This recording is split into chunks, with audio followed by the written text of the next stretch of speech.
ঝালকাঠি শহর জুড়ে যানজট লেগেই থাকতো প্রতিদিন। ঠিক সেই মুহূর্তে ঈদের আগ মুহূর্ত পর্যন্ত ঝালকাঠিতে বটবৃক্ষ নামে একটি সামাজিক প্রতিষ্ঠান মাহমুদুল হাসান আদিলের নেতৃত্বে সেখানে চলছে তাদের যানজট নিরসনের জন্য কর্মকাণ্ড।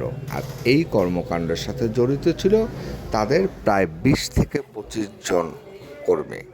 আর এদের কাজ হচ্ছে শহরের মূল ফটকগুলোতে যাতে সাধারণ মানুষ যাত্রীরা নির্বিঘ্নে নিশ্চিন্তে নিঃসন্দেহে চলাফেরা করতে পারে, কোনো রকম জ্যাম অথবা যানজট ছাড়া।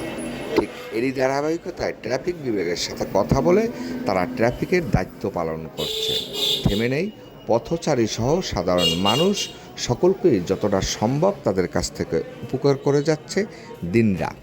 আর এই কর্মকাণ্ড দেখে আসলেই ঝালকাঠির সাধারণ মানুষ তারা উচ্ছ্বাসে মাতোহারা। তাদের চাওয়া ঝালকাঠির ছোট্ট শহরটিতে শহরের তুলনায় অটোরিকশার যানজট একটু বেশি। ঠিক সেখান থেকেই আদিলের এই ব্যতিক্রমধর্মী উদ্যোগটা আসলেই সাধারণ মানুষের মনে ব্যাপক সাড়া ফেলেছে। আর এ ধরনের কর্মকাণ্ডের সাথে যারা জড়িত ছিল, অটো ড্রাইভার থেকে শুরু করে রিক্সা চালকরা পর্যন্ত, তাদেরকে অন্তরের অন্তরস্থল থেকে দিচ্ছে দোয়া। যখন ঠিক রাত্র হয়ে যায়, ঠিক তখনও তারা থেমে নেই তাদের কর্মকাণ্ডে সার্বক্ষণিক ব্যস্ত। চৌমাথা